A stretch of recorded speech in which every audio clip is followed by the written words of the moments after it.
Hola e bienvenido en nuestro canal.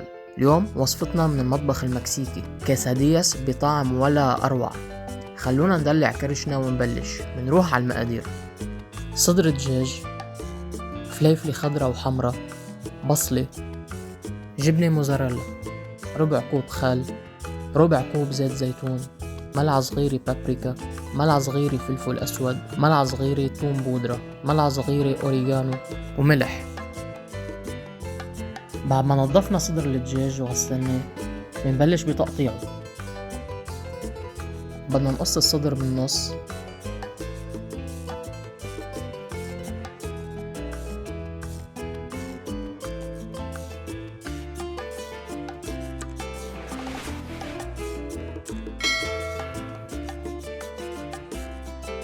ونقطعه لمربعات صغيرة مثل ما مبين معنا بالفيديو. وهيك صدر الدجاج صار جاهز معنا. هلأ بدنا نتبل الدجاج.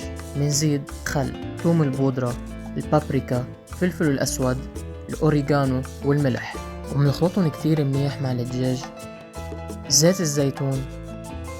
وهيك صار الدجاج جاهز معنا. منغطيه ومنحطه بالبراد شي ساعة تقريبا.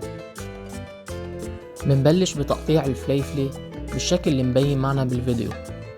نحن بدنا نستعمل نص الفليفلة الخضراء ونص الفليفلة الحمراء.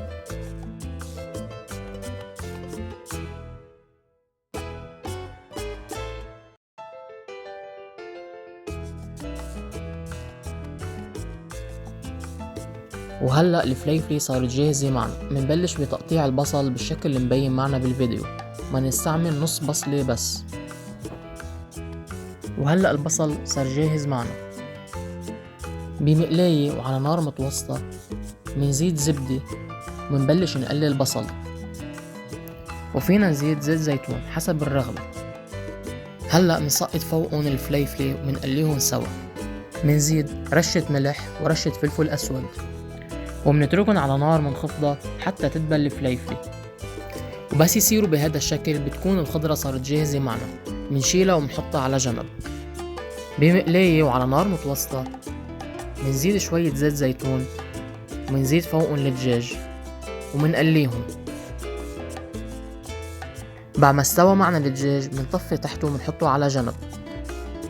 بمقلاية وعلى نار منخفضة منحط خبزة التورتية ومنحط فوق الجبنة. إذا عجبكم الفيديو ما تنسوا اللايك والاشتراك بالقناة وتفعيل زر الجرس ليوصلكم كل جديد. المكونات كلها بتلاقوها بصندوق الوصف. ومنزيد الدجاج والخضرة. ما في مانع نزيد شوية جبنة كمان، اللي مين ما بحب الجبنة. هلأ بس تبلش تدوب الجبنة منسكر التورتية ومنخلي الجبنة تكمل ذوبان ومنقلبها على الميلتين.